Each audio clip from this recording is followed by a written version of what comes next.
Hello everyone, my name is Jordan, and on behalf of Videodrome and the Plaza, I'd like to welcome you to Plazadrome Love and Pop.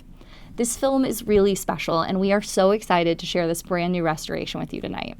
Before we kick off the show, I'd like to discuss the making of Love and Pop and give a little bit of context about its more difficult themes. The first subject of this film is injo kosai, a type of transactional relationship also known as compensation dating. It is, simply put, the practice of older men giving money and/or luxury gifts to young women in exchange for their time or for sexual favors. The second subject of this film is otaku culture, a term coined in 1983 to describe young Japanese men who retreat into their homes and their obsessive interests in media and popular culture.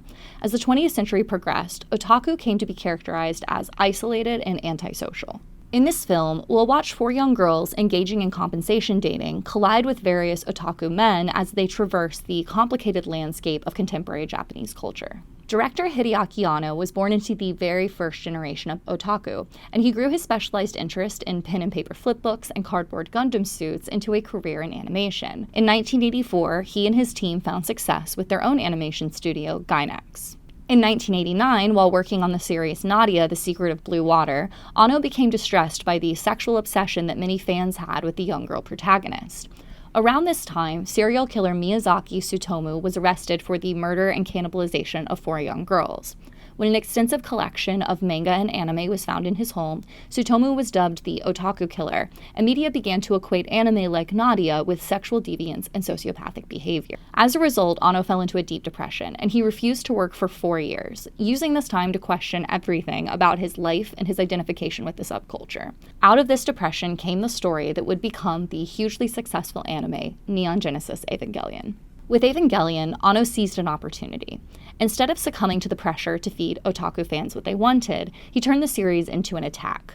The entire show is rife with perspective shifts and point-of-view shots, prompting its insular audience to see outside of themselves. And as the series neared its conclusion, rather than offer a resolution to the battle to save the world, Anno ended the series inside the head of its reluctant non-hero Shinji, highlighting his insecurities, his inaction, and his childishness. In short, instead of a satisfying conclusion, Anno offered his audience the scathing mirror of self-awareness.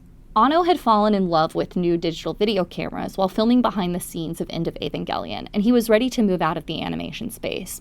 For his first live-action feature, he secured the rights to a Ryo Murakami story about compensation dating from a collection called Topaz 2.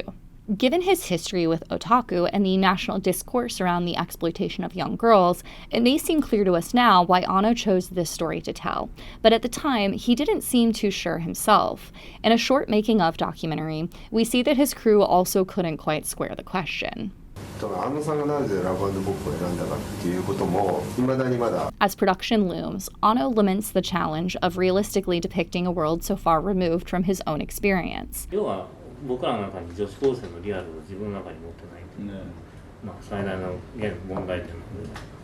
Up to this point, when Anno spoke of otaku, he spoke as otaku. It wouldn't be hard for him to depict the men that the girls collide with, but how does a conflicted 40-year-old man depict the exploitation of young women when he isn't a young woman? How does one depict the exploitation of schoolgirls without exploiting schoolgirls? We see Anno struggle with this throughout the month-and-a-half-long shoot. He conducts research by calling a compensation dating line himself to hilarious effect.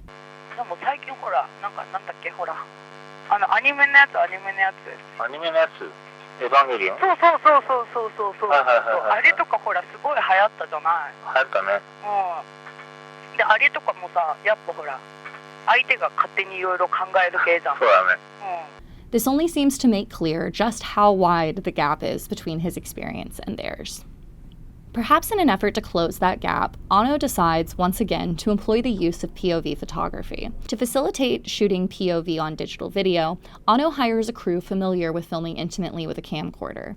A unit of photography was headed by a Japanese adult video team who specialized in POV pornography, and who brought with them helmet cams, custom rigs, and 2 fast-talking videographers who consistently point out the irony of their situation. 役をもらおうと媚びを売る少女たちという光景は援助交際さながらです。 Of all the behind-the-scenes footage from the making of Love and Pop, one sequence of events is the most demonstrative of the complicated nature of the project.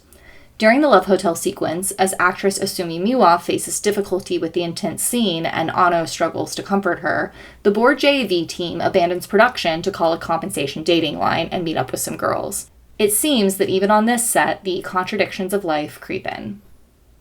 When watching this film, it's important to keep in mind that depiction is not necessarily endorsement.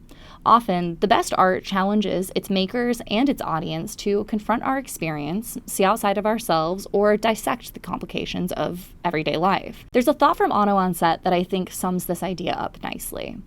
It's like an ever-flowing rush of water. This time, it's the amount of water between me and the four girls. It's never ending. I have to put a lot of effort into bridging that gap, but I wonder what would happen if I filmed with that gap still in place. Love and Pop is not necessarily a moralizing tale, but instead a working through of complicated ideas and emotions. Maybe never answering the question, but instead simply asking, what happens when commodity culture isolates us into narrow windows of experience?